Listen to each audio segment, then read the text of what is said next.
हे दोस्तों, आज मैं पीटर थिल की बुक 0 to 1 की वीडियो समरी लेकर आया हूँ।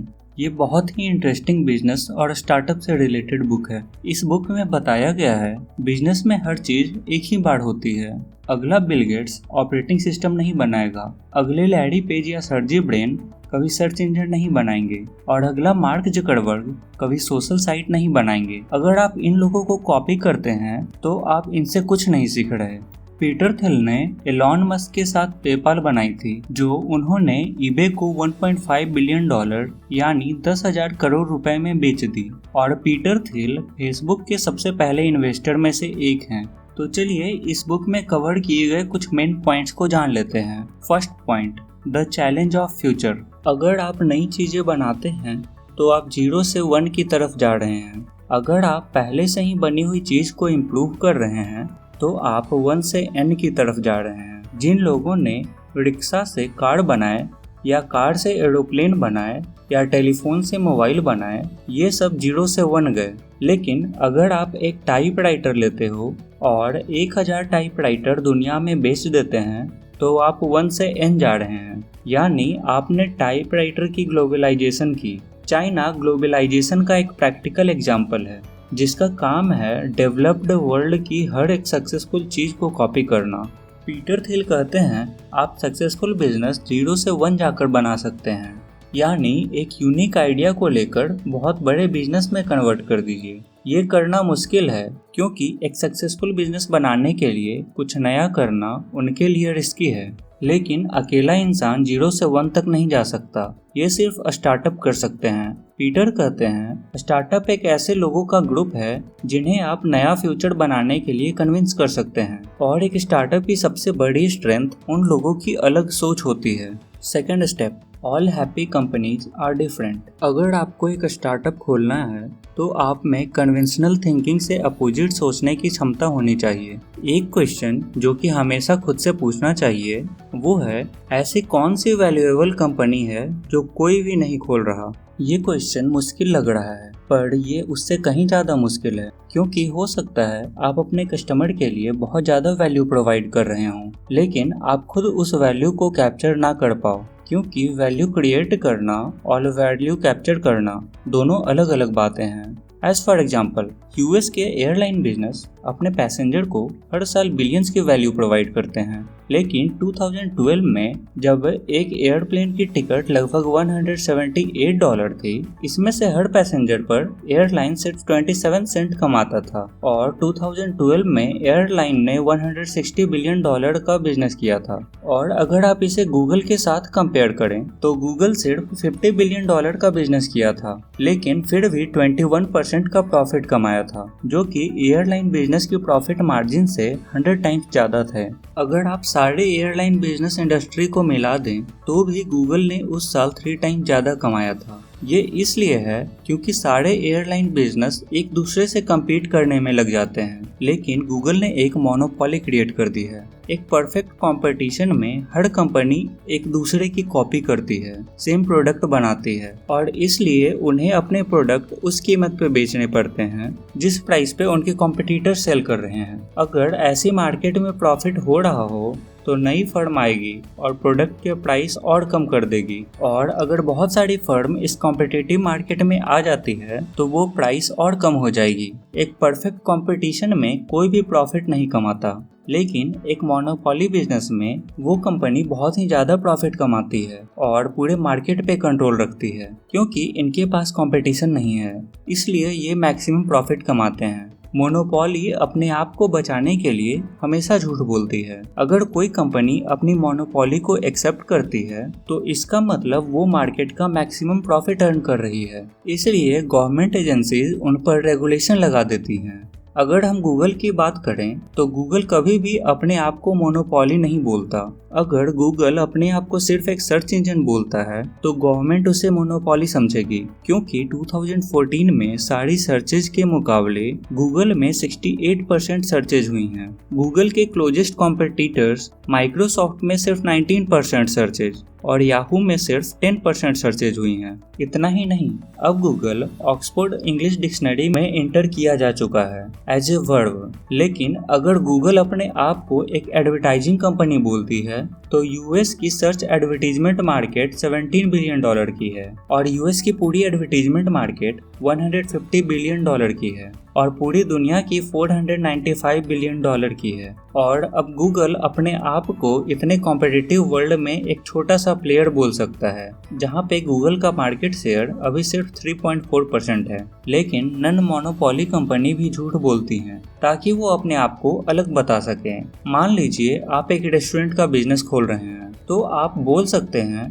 कि ये कोई भी नहीं कर रहा, हम तो एक ही नॉर्थ इंडिया में साउथ इंडियन रेस्टोरेंट हैं। लेकिन ऐसा झूठ हम अपने आप से या इन्वेस्टर से बोलते हैं, क्योंकि हम एक कॉम्पिटिटिव मार्केट में हैं और एक मोनोपोली नहीं बना सकते। लेकिन क्वेश्चन ये है कि हमें स्टार्टअप को एक मोनोपोली की तरह खोलना चाहिए या फिर एक कॉम्पिटिटिव इन्वायरमेंट में।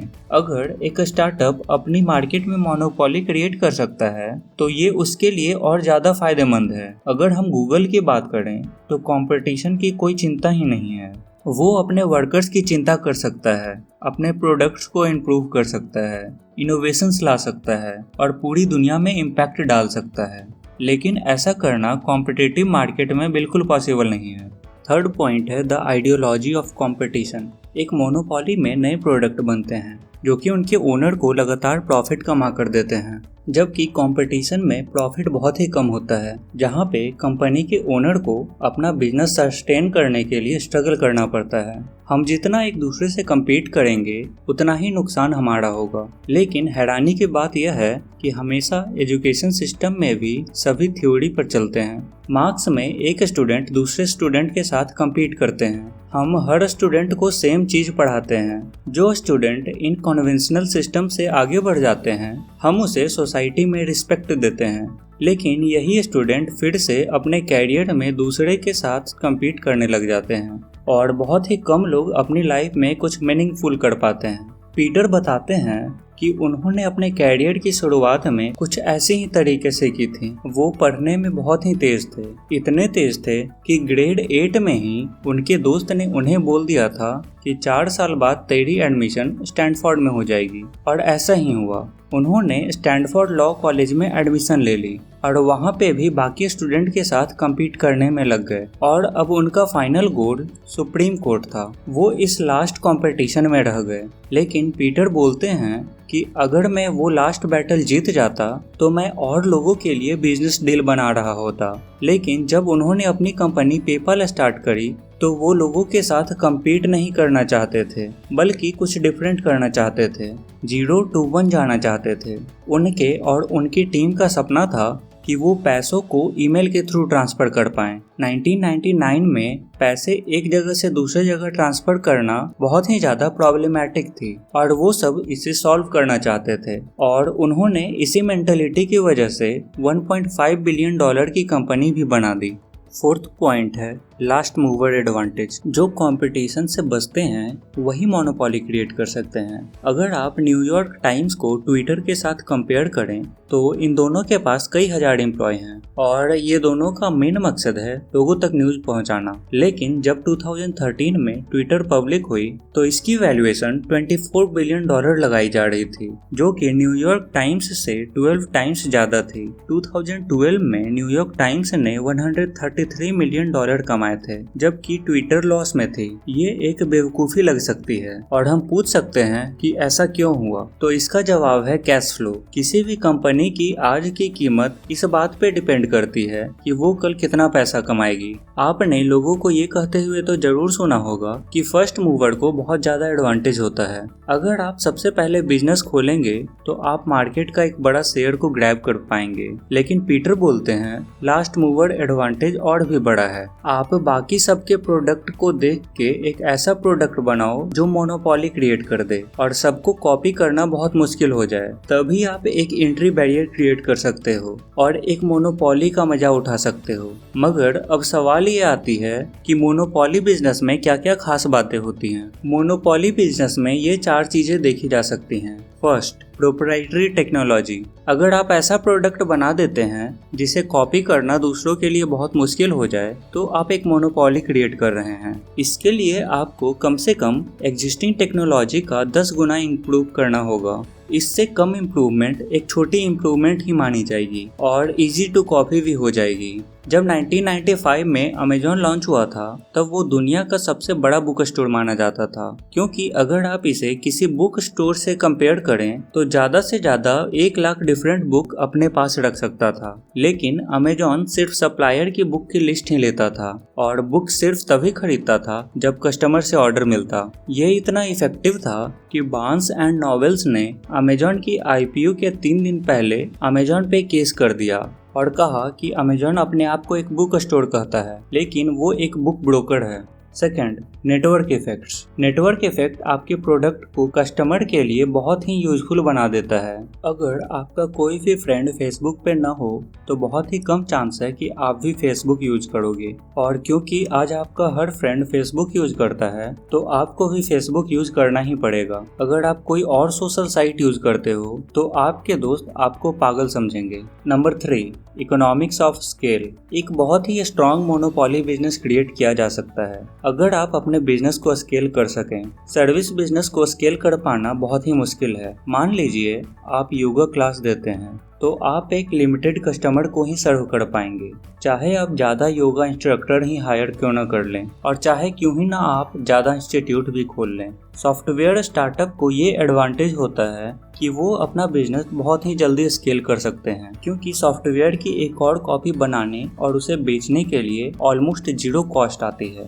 Number 4, branding. एक स्ट्रॉन्ग फेमस ब्रांड क्रिएट करना आपको मोनोपोली क्रिएट करने में मदद कर सकता है। एप्पल बहुत ही केयरफुली अपने हर प्रोडक्ट के लिए मटेरियल खरीदता है, चाहे वो आईफोन हो या आईपैड। इसके प्रोडक्ट्स कस्टमर को इतने अच्छे यूजर एक्सपीरियंस देते हैं कि लोग मान के चलते हैं कि एप्पल ब्रांड की हर प्रोडक्ट अच्छी ही होगी। अगर सवाल ये आता है कि क्या मोनोपोली बिजनेस को क्रिएट करना कोई प्रोसेस है? ब्रांड, स्केल, टेक्नोलॉजी और नेटवर्क इफेक्ट के अलावा जब भी आप स्टार्टअप खोलें तो मार्केट को एनालाइज करके खोलें और फिर वहां से अपना बिजनेस एक्सपैंड करना शुरू करें। तो चलिए इनके स्टेप्स देखते हैं। स्टेप 1, छोटे से शुरू करो और फिर मोनोपोली क्रिएट कर दो। आपको हमेशा बिजनेस छोटी मार्केट से शुरू करना है। कारण सिंपल है, एक छोटी मार्केट को काबू करना और उसमें मोनोपोली क्रिएट करना आसान है, लेकिन बड़ी मार्केट में ये सब करना मुश्किल है, क्योंकि कोई भी बड़ा प्लेयर आपको अपनी एग्जिस्टिंग मार्केट में ये करने नहीं देगा। जब पीटर थिल ने पेपाल को स्टार्ट किया था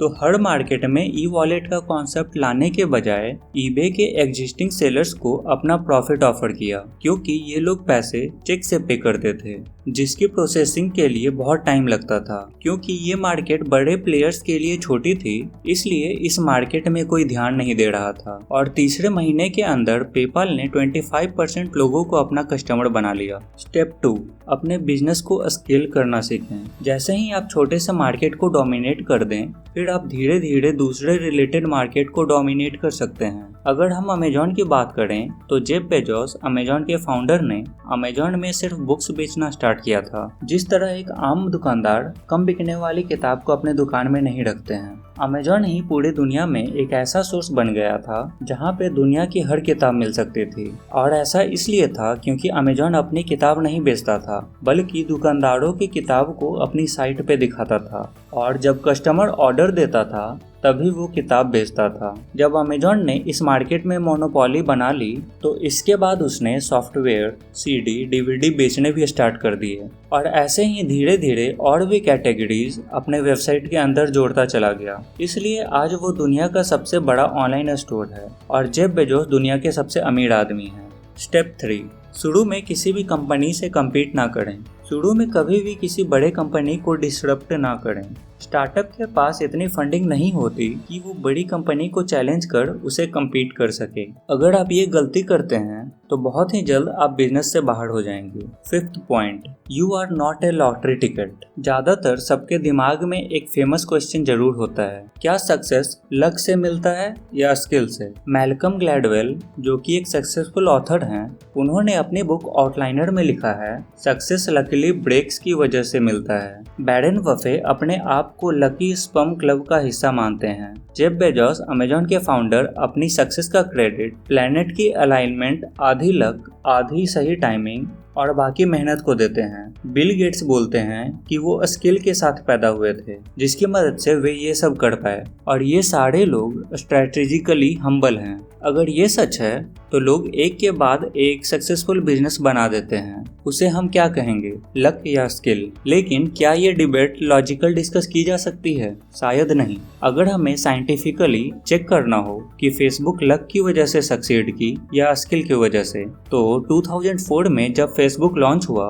तो हमें फेसबुक की 1000 कॉपीज बनाकर 1000 वर्ल्ड में चलानी पड़ती। मगर ये एक्सपेरिमेंट किया नहीं जा सकता क्योंकि हमारे पास 1000 वर्ल्ड नहीं है और स्टैटिस्टिक्स वन सिंपल में काम नहीं करती। लेकिन अगर हम एप्पल के फाउंडर स्टीव जॉब्स की बात करें या ट्विटर के फाउंडर जैक डॉर्सी की बात करें या फिर टेस्ला और स्पेसएक्स के फाउंडर एलॉन मस्क की बात करें, इन सब ने एक के बाद एक सक्सेसफुल कंपनी खोली। ये लक तो बिल्कुल नहीं था। अगर आप पूरी पेपाल टीम की बात करें तो पूरी टीम ही बहुत ही ज्यादा फोकस्ड लोगों की थी। सबने पेपाल के बाद अपनी खुद की सक्सेसफुल कंपनीज खोली। पेपाल की टीम में एलॉन मस्क ने स्पेसएक्स और टेस्ला मोटर्स बनाई। रेड हैफडन ने लिंक्डइन, स्टीव चैन हुर्ली और ज्वेड केरिम ने मिलकर यूट्यूब बनाई। जर्मी स्टॉपेलमैन और रसेल सिम्पसन ने येल्प बनाई।